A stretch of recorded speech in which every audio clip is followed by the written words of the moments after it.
Assalamualaikum warahmatullahi wabarakatuh. Welcome to Hyuyin Channel.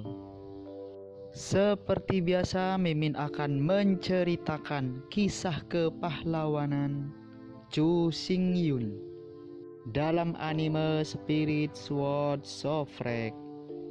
Selamat menyaksikan. Perlu disebutkan bahwa mode serangan klan Chuanshan. Ketika klan Chuanshan menyerang, itu akan berubah menjadi tubuh. Seluruh tubuhnya ditutupi 365 sisik, dapat dikatakan pedang itu kebal. Tubuh meringkuk menjadi bola, seperti roda, berputar dengan sangat cepat. Kecepatannya sangat cepat sehingga meskipun itu adalah kuda yang sedang berlari, ia kalah dengan 3 poin. Ribuan di antaranya berdiameter lebih dari 2 meter dan dilapisi dengan sisik baja tebal. Roda besar yang beratnya beberapa ton melaju kencang. Bagaimana cara melawan kekuatan yang begitu kuat? Bahkan jika Anda bisa memblokir satu, bagaimana Anda bisa menahan dampak 10, 100, 1000, 10.000 roda? Zhu Hengyu telah menguji. Para biksu dari suku Chuanshan ini berubah menjadi tubuh mereka dan berlari dengan sekuat tenaga. Kecepatan tertinggi bisa mencapai lebih dari 300 km per jam. Jika Anda menaruhnya di sepasang sayap, mereka bisa terbang langsung. Terlebih lagi, para biksu Chuanshan lebih dari sekedar roda. Jika mereka lebih jauh, mereka dapat menembakkan sisik baja mereka sebagai bumerang. Tidak peduli jika tembakan meleset dari target, itu akan berputar kembali. Jika target sangat dekat, pertempuran jarak dekat. Para pembudidaya suku Chuanshan akan memadatkan pisau perang, menebas secara vertikal dan horizontal. Para biksu dari suku Chuanshan, meskipun ada 365 sisik. Namun, di antara 365 skala ini, 360 dari mereka semua sudah lama mati di tubuh. Tidak bisa lepas dari tubuh, hanya bisa digunakan untuk pertahanan, bukan untuk menyerang. 5 sisik lainnya dapat dipindahkan atau bahkan dipisahkan dari tubuh. Kelima timbangan ini dibuat oleh setiap biksu dari suku Chuanshan yang menghabiskan seluruh hidupnya mencoba meredam dan memolesnya. Selama ada cukup logam, mereka benar-benar dapat meredam kelima skala ini menjadi sesuatu yang lebih tajam dari pedang dan pedang. Di bawah kendali para biksu Chuanshan, 5 skala bisa diubah menjadi 5 bumerang, yang bisa ditembakkan. Itu juga bisa terdiri dari 5 skala, diringkas menjadi perisai untuk menahan semua serangan jarak jauh. Jika itu pertarungan jarak dekat, 5 sisik bisa diringkas menjadi pedang. Dengan satu tebasan, kekuatan penghancur meledak 5 kali. Kekuatannya sangat kuat hingga bisa dikatakan sangat menghancurkan. Jika di dunia permukaan, karena letaknya yang terlalu jauh dari inti bumi, para biksu dari suku Chuanshan tidak dapat meminjam banyak kekuatan dari bumi. Ini adalah kasus para biksu Chuanshan. Semakin dekat mereka ke inti bumi, semakin banyak kekuatan bumi yang dapat mereka pinjam, dan semakin kuat kekuatan mereka. Jika berada di kota kuno api penyucian di inti bumi, kekuatan mereka akan meledak 9 kali. Apa 9 kali artinya? Katakan saja, jika kekuatan mereka mencapai ekaristi cahaya putih. Kemudian, di dalam kota kuno api penyucian, setelah kekuatan mereka meningkat 9 kali lipat, mereka akan mencapai alam suci tingkat dasar. Perbedaan antara sage dasar dan puncak tubuh cahaya putih sebenarnya hanya 9 kali. Setelah satu putaran pemeriksaan, Zhu Hengyu sangat puas. Orang Chuanshan tidak hanya 3,6 juta penambang, tetapi juga 3,6 juta pekerja konstruksi. Yang terpenting, mereka masih 3,6 juta tentara penjara bawah tanah. Di dunia bawah tanah ini, mereka tidak takut dengan semua tantangan. Di dunia bawah tanah, mereka adalah keberadaan yang tak terkalahkan. Setelah memeriksa lingkaran, Zhu Hengyu meninggalkan dunia bawah tanah dengan damai. Selanjutnya, dia juga akan pergi ke medan perang tingkat 20 yang runtuh untuk melihat apakah dia dapat menemukan harta karun. Kekuatan Zhu Hengyu sudah tertahan di sini. Terlepas dari tubuh pertempuran giok spiritual dan dharmakaya emas, mereka telah berhasil menunjukkan Dao. Untuk Zhu Hengyu, apakah itu tubuh ukiran emas atau tubuh giok roh, itu hanyalah salah satu dari banyak tubuhnya. Dewa sejati Zhu Hengyu adalah tubuh Suantian Dharma. Itu adalah tubuhnya. Tidak peduli seberapa baik tubuh Dharma lainnya, bagaimanapun juga mereka bukanlah dewa. Itu bukanlah fondasi dan warisan Zhu Hengyu. Tidak peduli seberapa kuat dharmakaya lainnya, potensi mereka terbatas. Bahkan jika Zhu Hengyu menghabiskan banyak waktu, akan sulit bagi badan hukum ini untuk mengangkatnya ke bentuk akhir mereka. Sederhananya, entah itu tubuh ukiran emas atau tubuh giok roh. Meski mereka sangat kuat, namun, mustahil bagi Zhu Hengyu untuk mengendalikan kedua badan dharma ini untuk mengalahkan Zhu Long, Zhu Feng, dan Zhu Qilin. Batas dari dua badan hukum dan badan pertempuran ini tidak dapat mencapai tingkat yang menghancurkan dunia. Hanya tubuh Dharma Naga Hitam yang kacau dan tubuh Dharma Suantian Zhu Hengyu yang benar-benar dapat mencapai tingkat kepunahan dunia. Karena itu, meskipun tubuh pertempuran giok roh dan tubuh Dharma ukiran emas telah mencapai tubuh pertempuran kekacauan, mereka telah mencapai jalan agung Tuhan. Tapi bagi Zhu Hengyu, dia tidak menganggapnya serius. Badan hukum Suantian adalah hal yang paling diperhatikan Zhu Hengyu. Tetapi saya ingin tubuh Dharma Suantian mencapai tubuh pertempuran kekacauan dan mencapai jalan agung Tuhan. Tenaga kerja, material dan sumber daya keuangan yang dibutuhkan terlalu banyak. Jika Anda tidak mendapatkan petualangan apapun, proses ini akan sangat lambat. Tanpa akumulasi puluhan juta tahun, sulit untuk melihat peningkatan yang signifikan. Untuk meningkatkan kekuatan badan hukum Suantian secepat mungkin. Meskipun dia tahu itu berbahaya untuk meruntuhkan medan perang tingkat 20.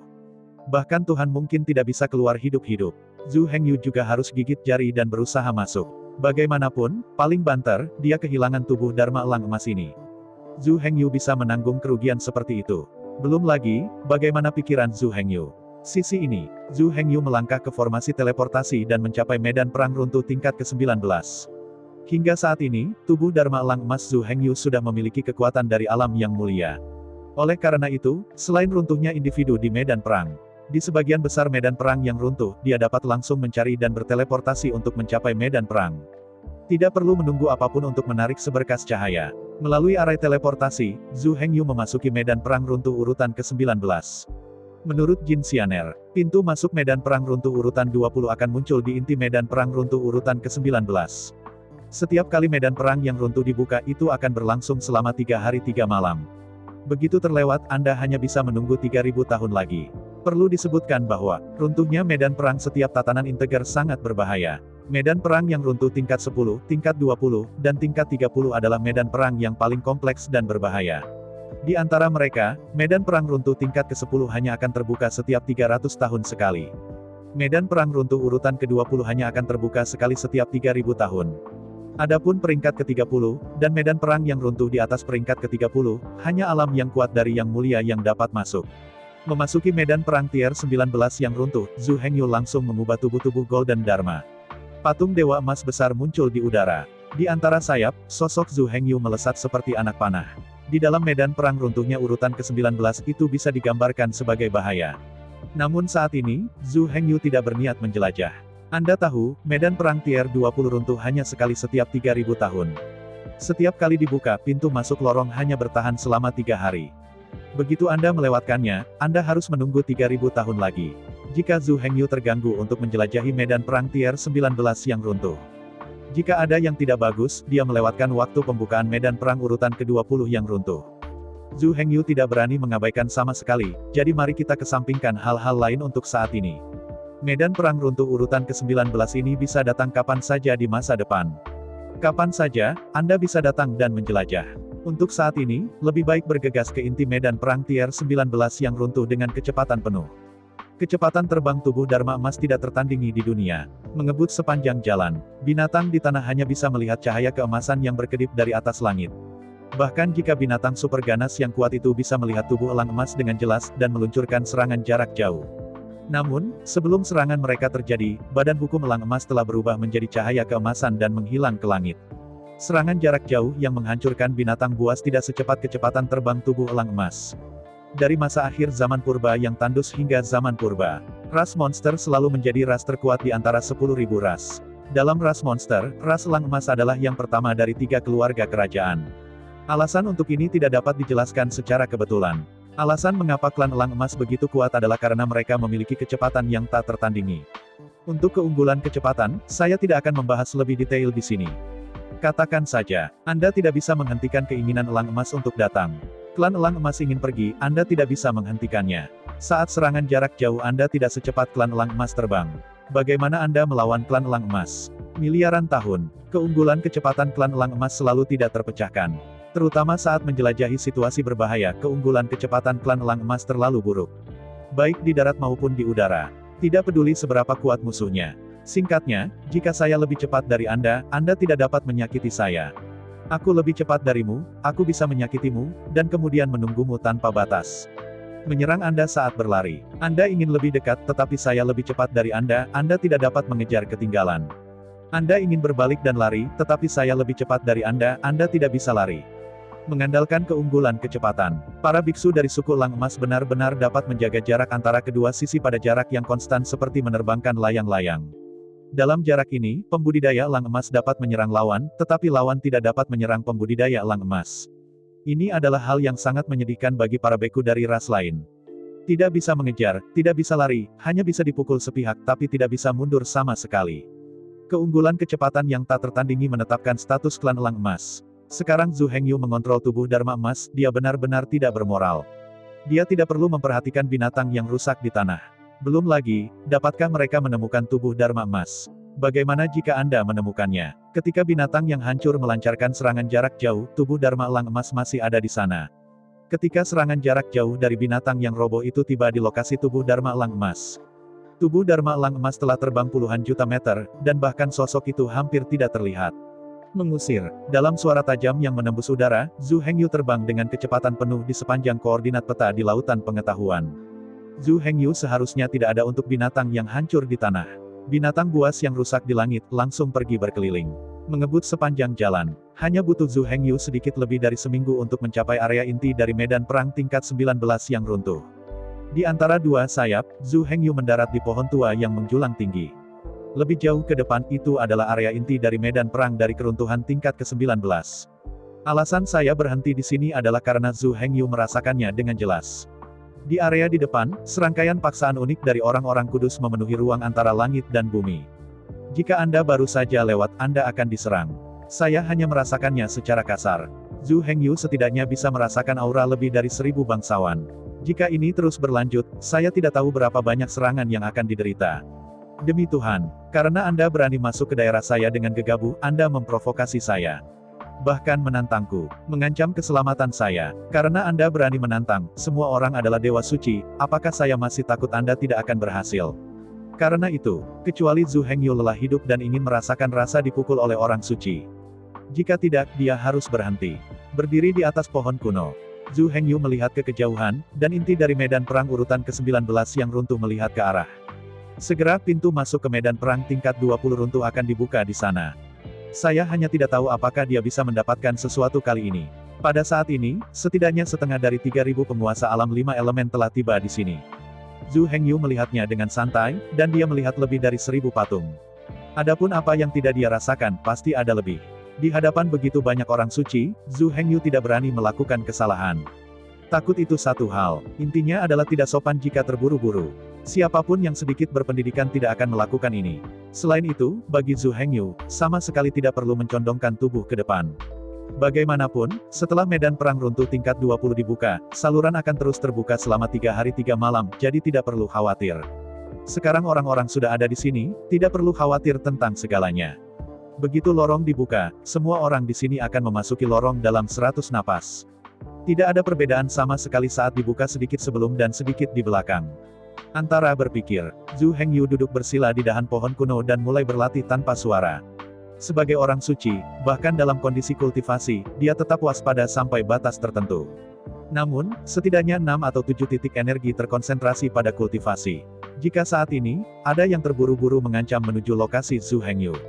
Tidak perlu memikirkan itu, Zhu Hengyu pasti akan berpikir bahwa pihak lain adalah musuh. Tidak peduli apa yang dipikirkan pihak lain, karena Anda secara paksa memasuki daerah saya itu bukan musuh, dan hanya bisa diperlakukan sebagai musuh. Jika tidak, begitu lawan mendapatkan tangan pertama konsekuensinya akan terlalu serius. Jika kamu tidak hati-hati, kamu akan dihancurkan dan dipukuli oleh orang lain, bahkan kamu akan dipaksa untuk dilucuti. Ini juga merupakan alasan utama mengapa Zhu Hengyu menolak untuk memaksa masuk ke wilayah suci lainnya. Yang disebut, jangan lakukan kepada orang lain apa yang tidak Anda inginkan. Karena dia tidak bisa menerima hal seperti itu, jangan lakukan itu pada orang lain. Dalam kondisi latihan spiritual, perjalanan waktu berlangsung sangat cepat. Saya tidak tahu sudah berapa lama. Akhirnya, kekosongan di depan berfluktuasi dengan hebat. Merasakan fluktuasi kekerasan, Zhu Hengyu membuka matanya untuk pertama kalinya. Dia menatap inti dari medan perang runtuh urutan ke-19. Seperti yang Anda lihat di kehampaan, retakan gelap yang terjalin dengan petir ungu perlahan terbuka. Dia meliriknya, seolah di atas kekosongan, membuka mata ungu. Jelas, ini adalah pintu masuk ke medan perang tier 20 yang runtuh. Di bawah tatapan Zhu Hengyu dan para bijak, mata ungu itu terbuka semakin lebar. Akhirnya, sebuah terowongan berdiameter sekitar 10 meter dengan guntur ungu dan kilat yang bersinar di dalam muncul di atas kehampaan. Lihat adegan ini. Para bijak yang berada di posisi yang lebih tinggi telah mengosongkan satu demi satu. Dia melompat menuju bagian yang terjalin dengan listrik ungu. Melihat pemandangan ini, Zhu Hengyu tidak berani mengabaikannya. Dia menatap inti dari medan perang runtuh urutan ke-19. Seperti yang Anda lihat di kehampaan, retakan gelap yang terjalin dengan petir ungu perlahan terbuka. Dia meliriknya, seolah di atas kekosongan, membuka mata ungu. Jelas, ini adalah pintu masuk ke medan perang tier 20 yang runtuh. Di bawah tatapan Zhu Hengyu dan para bijak, mata ungu itu terbuka semakin lebar. Akhirnya, sebuah terowongan berdiameter sekitar 10 meter dengan guntur ungu dan kilat yang bersinar di dalam muncul di atas kehampaan. Lihat adegan ini. Para bijak yang berada di posisi yang lebih tinggi telah mengosongkan satu demi satu. Dia mengangkat Pada saat ini, semua orang bijak telah berhenti berlatih dan telah menggunakan kekuatan magis dan mantra mereka untuk terbang menuju bagian itu.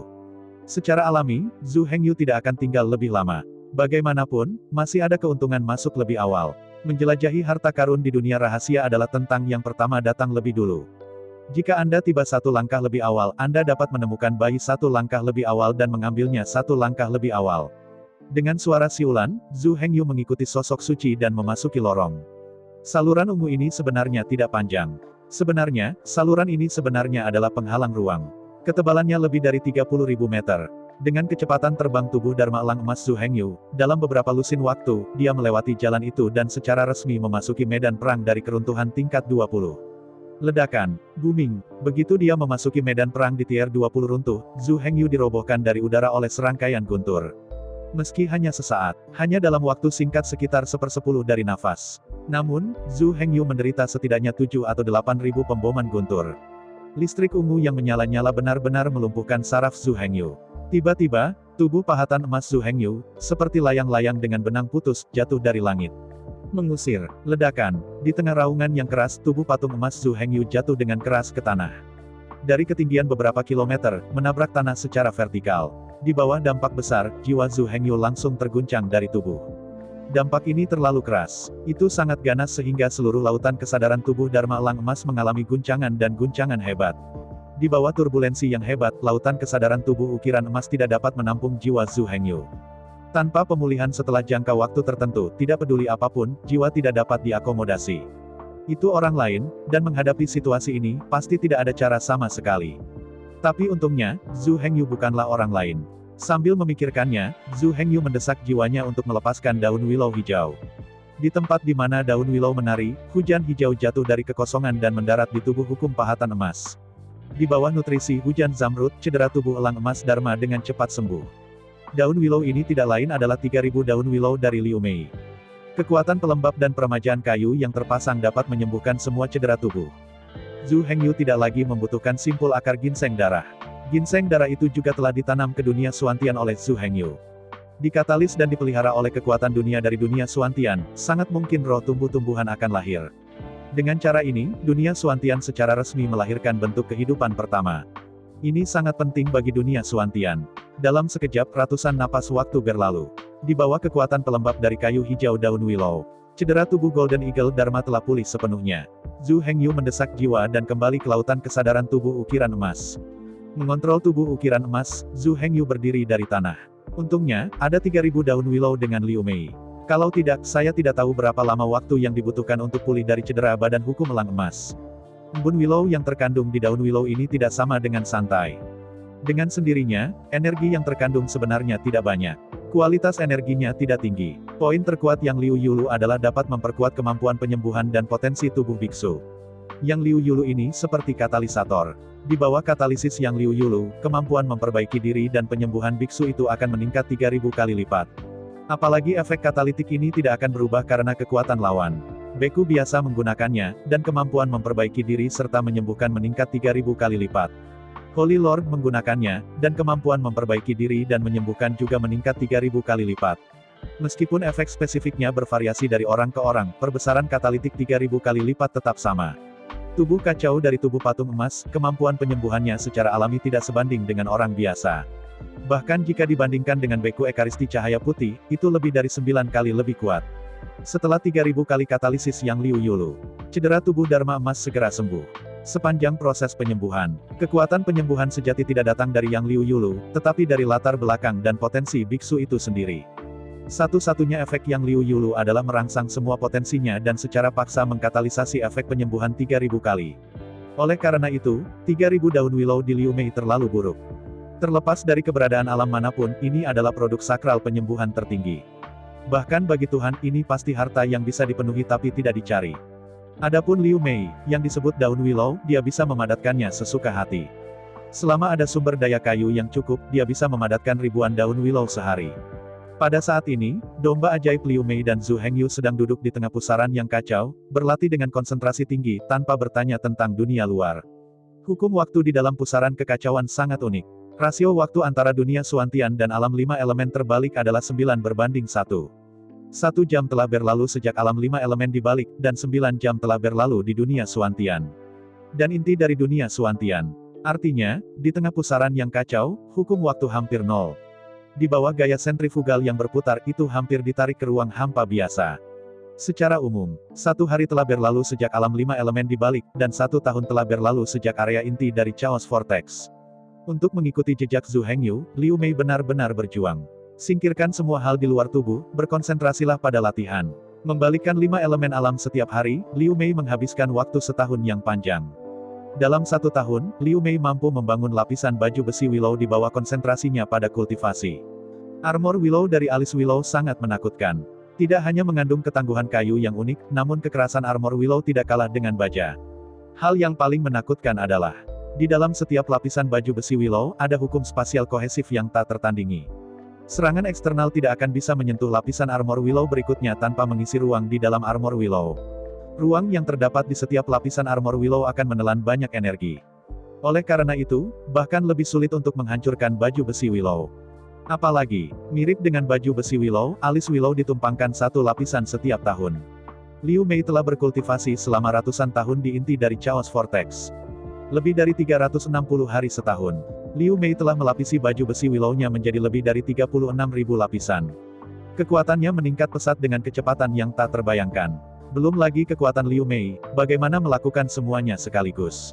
Sisi ini, dengan 3.000 daun Willow yang dipadatkan dari alis Willow, Zhu Hengyu hanya membutuhkan waktu kurang dari 100 napas untuk menyembuhkan luka badan hukum elang emas. Mengontrol jiwa, kembali ke lautan kesadaran tubuh elang emas. Menatap langit yang suram, Zhu Hengyu tidak bisa menahan senyum. Jelas, medan perang runtuh urutan ke-20 ini juga dilarang. Jika tidak, puluhan ribu listrik ungu yang tergantung di langit setiap saat dapat memotong Zhu Hengyu menjadi debu kapan saja. Kali ini, Zhu Hengyu lebih beruntung. Ada keheningan di sekitar tempat jatuhnya tubuh Dharma elang emas, dan tidak ada hewan buas yang berbahaya. Tapi lain kali, siapa yang bisa menjamin bahwa keberuntungan Zhu Hengyu masih begitu baik?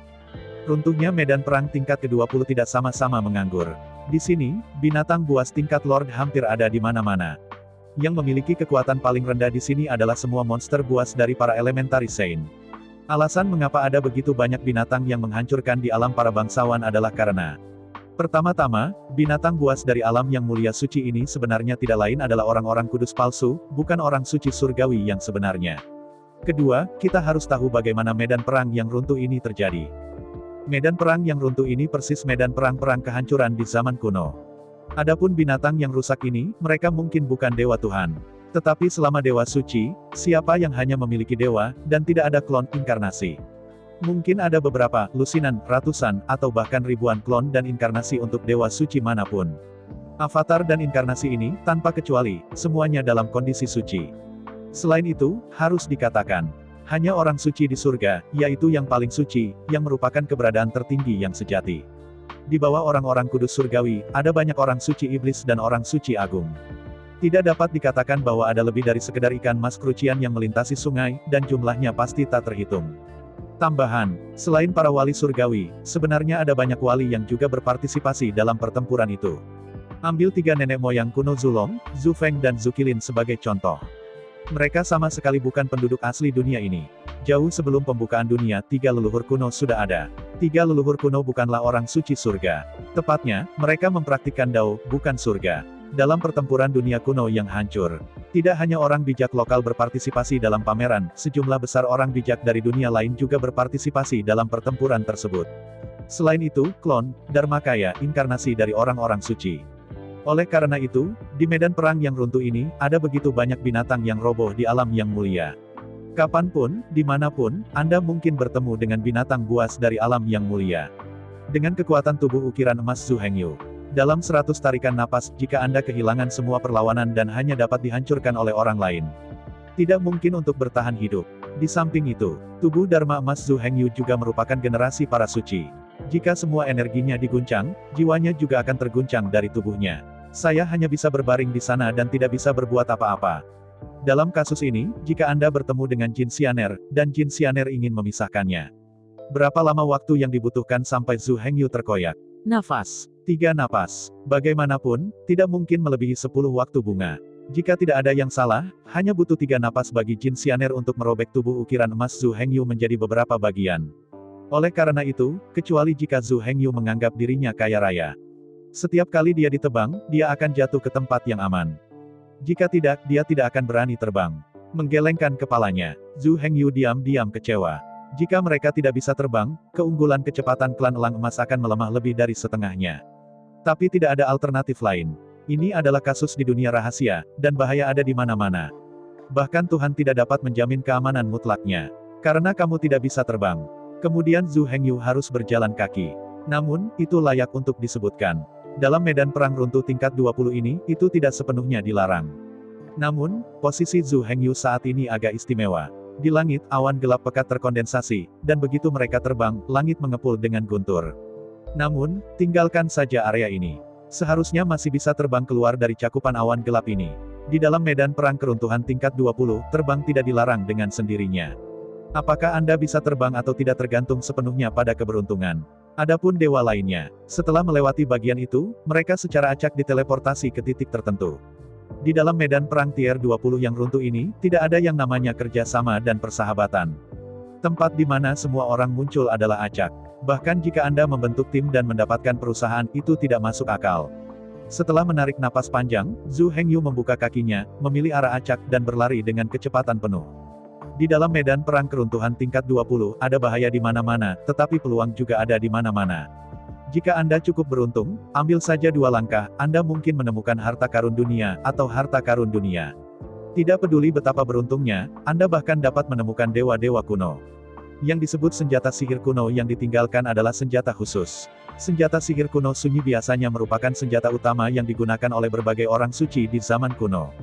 Setelah perang kehancuran, dalam kekuatan kehancuran, dan udara kekacauan, menunggu banyak energi yang menggerus dan tempar. Tentara magis yang memiliki jejak kehancuran ini adalah tentara sihir kuno. Sampai sekarang, di zaman kuno tandus ini, senjata yang digunakan oleh orang bijak dari semua lapisan masyarakat bukan lagi senjata para dewa. Di bawah tekanan kekuatan langit dan bumi, itu telah berubah menjadi keberadaan yang menentang surga. Senjata ajaib serupa, apalagi orang suci biasa. Bahkan 3 leluhur kuno Zulong, Zufeng, dan Zukilin semuanya didambakan. Tentu saja, para dewa kuno dibagi menjadi 9 tingkatan. Semakin tinggi angkanya, semakin besar dayanya. Ini secara alami adalah senjata ilahi kuno Desolate tingkat ke-9 yang dapat didambakan oleh 3 leluhur Huanggu.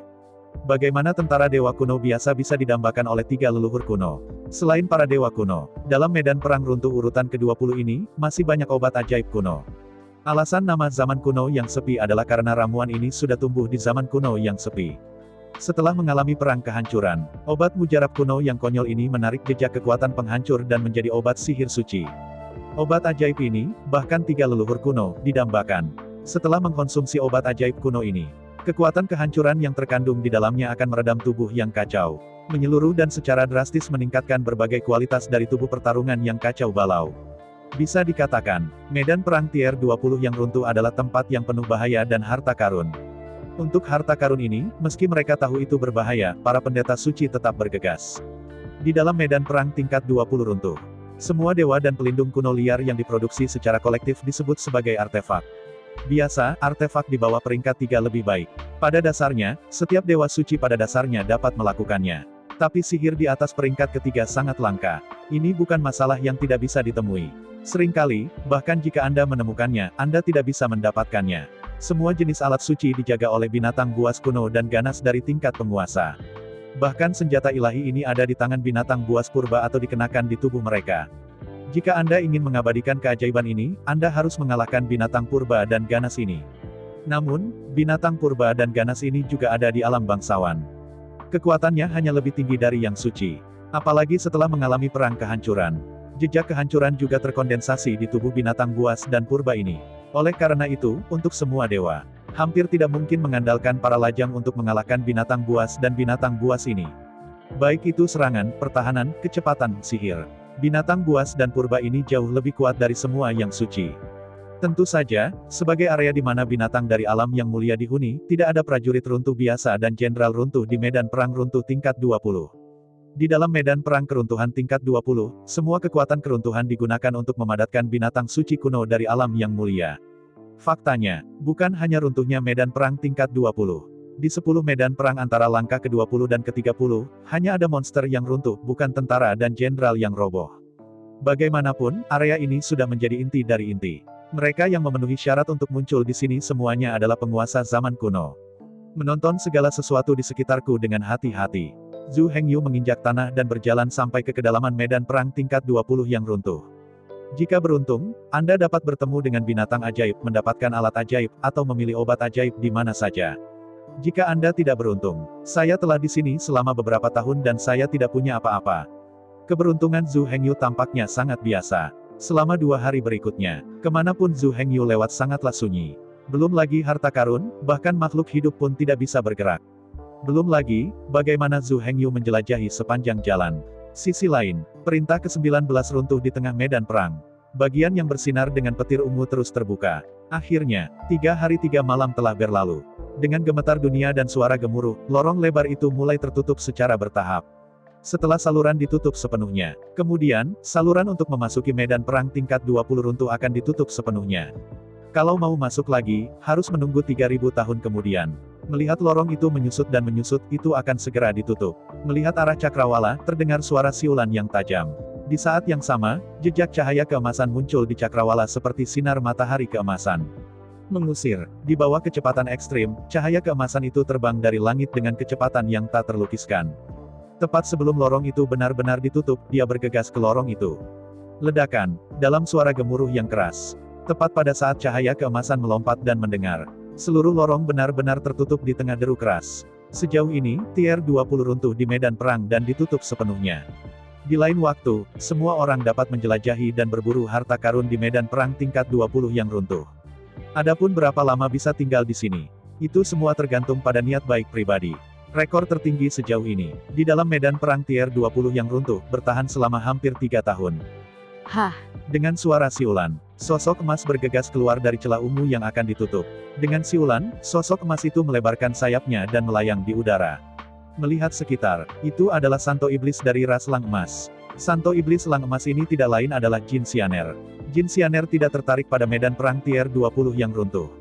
Bagaimanapun, dia baru saja memasuki alam yang mulia. Terlalu berisiko untuk masuk sekarang.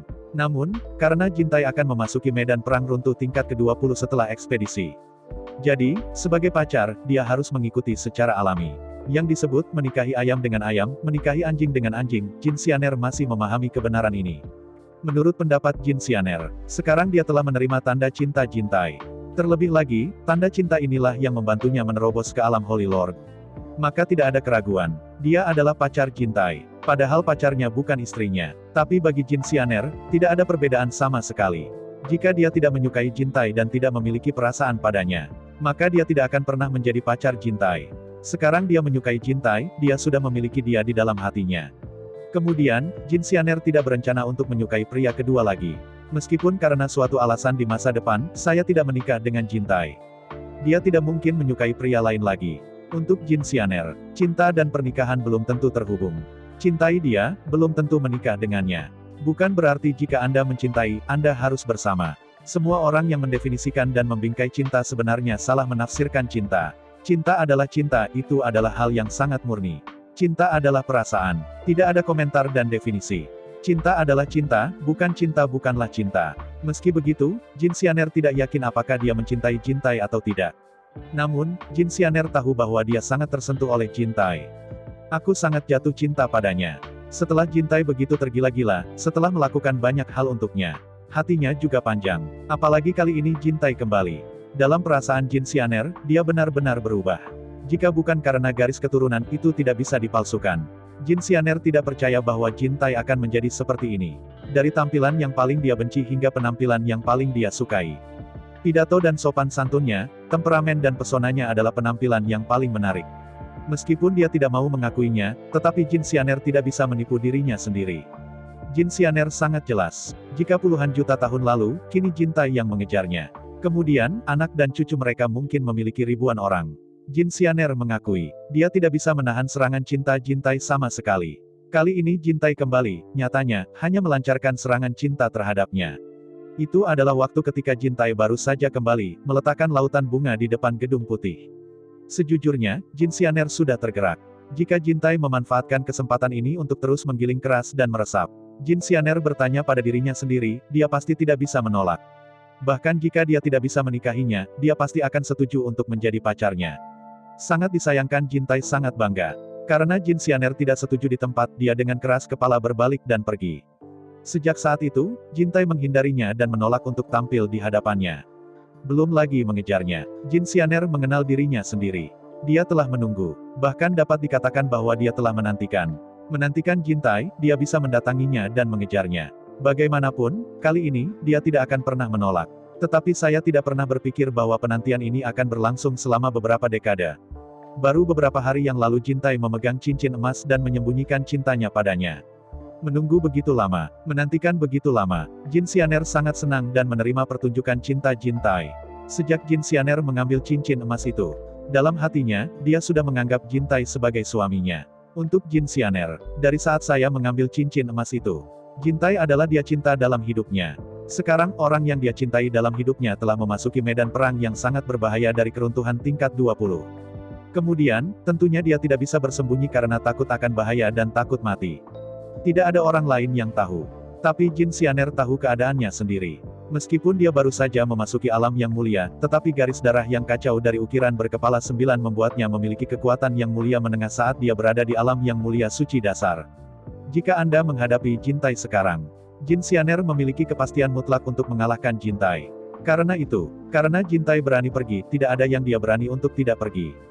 Bahkan jika medan perang tingkat 20 runtuh dan mengancam lagi, itu tidak masalah. Bahkan jika seseorang secara tidak sengaja meninggal di dalam, Jin Xianer tidak akan pernah menyesalinya. Sekarang dia mengenalinya, dia akan bersamanya sepanjang hidupnya dan tidak pernah pergi. Bahkan jika seluruh dunia adalah musuh, dia bersedia menghadapinya bersama.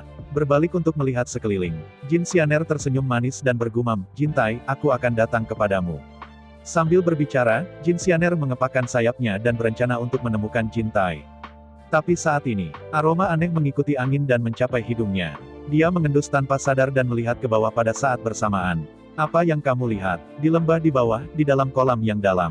Bunga teratai putih suci perlahan-lahan mulai bermekaran, memancarkan keharuman yang meroket. Ini adalah, apakah ini kelahiran obat ajaib? Melihat teratai putih yang mekar samar, bau langit tercium di hidung. Jin Xianer tidak bisa membantu tetapi matanya bersinar. Obat ajaib itu lahir, dan berada di lembah tepat di bawahnya. Ini kebetulan. Keberuntungannya terlalu bagus. Dalam kegembiraan, Jin Xianer menukik ke bawah menuju lembah di bawah di antara sayapnya. Obat ajaib lahir, dan aromanya akan segera menyebar. Tak lama kemudian, harumnya akan meresap ke tanah. Obat ajaib ini selalu pertama datang, pertama dilayani. Jika Anda datang terlambat, Anda pasti akan melewatkannya. Dalam suara tajam yang menembus langit, Jin Xianer mengerumuni dan terbang menuju air jernih di lembah di bawah. Mendesis. Saat Jin Xianer tiba di atas lembah, seekor ular berbisa sepanjang 3 km, setebal gunung, tiba-tiba melompat keluar dari gua di bawah gunung.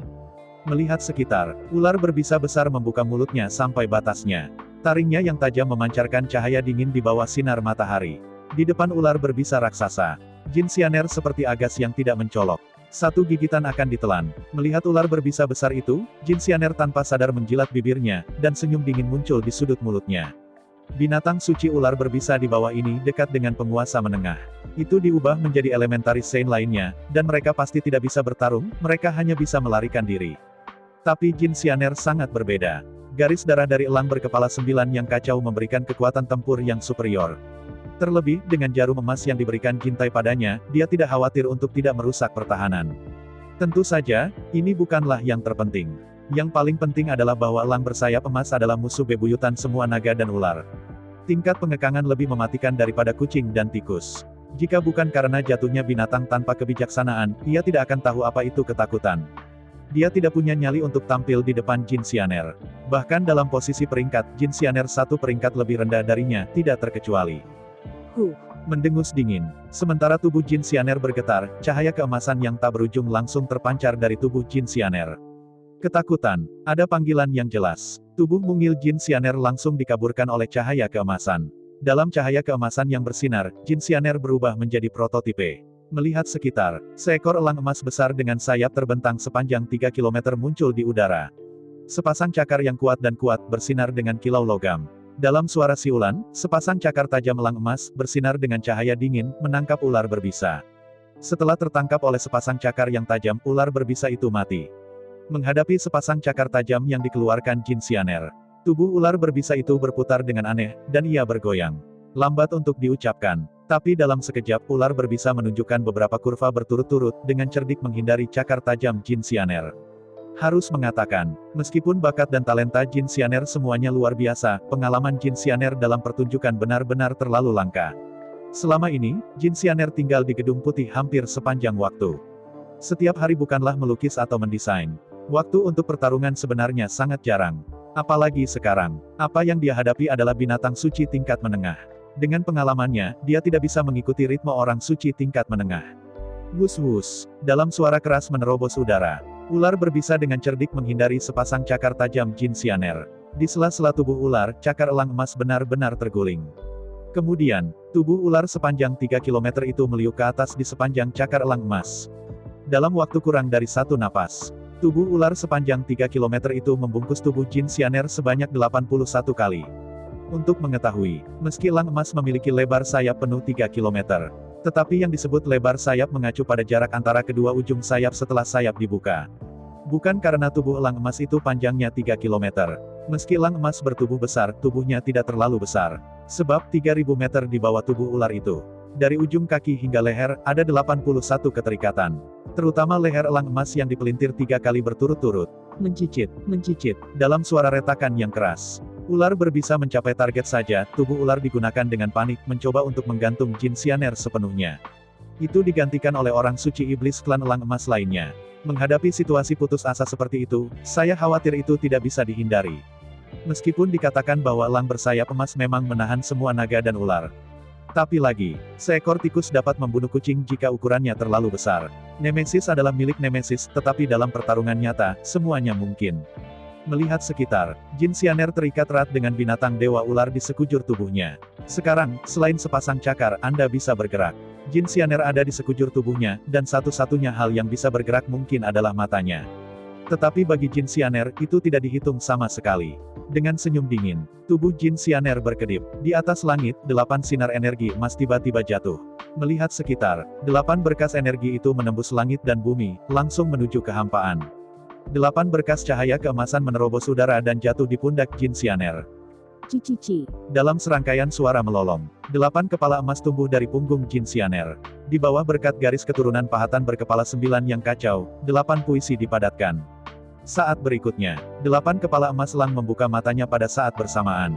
Melihat sekitar, di mata 8 kepala emas, ada kekacauan dan kekacauan. Cici. Serangan Jin Xianer dimulai di udara yang tajam.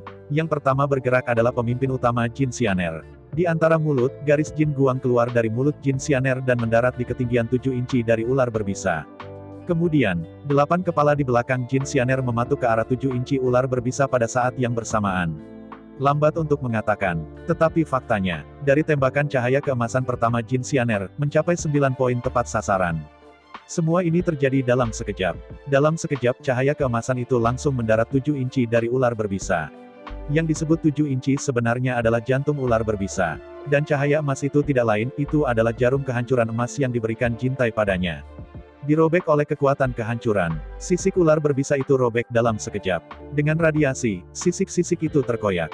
Kemudian paru tajam di 8 kepala elang emas berikutnya mematuk tajam. Di bawah rasa sakit, tubuh ular berbisa bergetar, dan dia berencana untuk menggulung tubuhnya untuk menghindari serangan itu. Sayangnya, elang-elang bersayap emas adalah raja kecepatan. Yang disebut guntur tidak bisa menutupi telingamu. Saat ular berbisa merasakan sakitnya, serangan Jin Xianer sebenarnya sudah berakhir. Pertama-tama hancurkan jarum emas dan pecahkan sisik lawan. Kemudian, 8 kepala elang emas mematuk kulit ular berbisa. Untuk keluarga elang emas, mereka mengetahui dengan baik struktur tubuh naga dan ular. Semuanya jelas di mana mulutnya dan di mana yang paling rentan. 8 kepala elang emas dipatuk 8 kali berturut-turut. Sebuah lubang besar dikeluarkan dari tubuh ular berbisa. Melihat ke dalam lubang, Anda bahkan dapat melihat jantung berdetak merah cerah. Hah. Dalam suara siulan yang keras, pemimpin utama Jin Xianer mematuk hati sekaligus. Ngomong-ngomong, sangat lambat. Rasanya seperti ada puluhan tarikan napas. Namun, ini adalah ilusi mutlak. Dari Jin Xianer membuka mulutnya, mengeluarkan jarum emas, hingga mematuk jantung binatang dewa ular. Dalam keseluruhan proses, bahkan 1% dari waktu itu tidak berguna. Selanjutnya, hampir pada saat bersamaan, mulut Jin Xianer masuk ke dalam lubang yang rusak dan mematuk jantung ular berbisa. Inti dari ular berbisa terkonsentrasi di hati. Jika Anda kehilangan hati, Anda kehilangan energi dan motivasi. Dengan hati yang dipatahkan, ular berbisa, yang panjangnya lebih dari 3.000 meter dan setebal gunung, tiba-tiba melunak. Dengan sedih mengendurkan tubuh Jin Xianer, seperti benang itu jatuh ke udara. Saya ucapkan banyak terima kasih kepada teman-teman yang telah menonton video yang saya tampilkan. Untuk video selanjutnya bisa standby di channel ini. Terima kasih.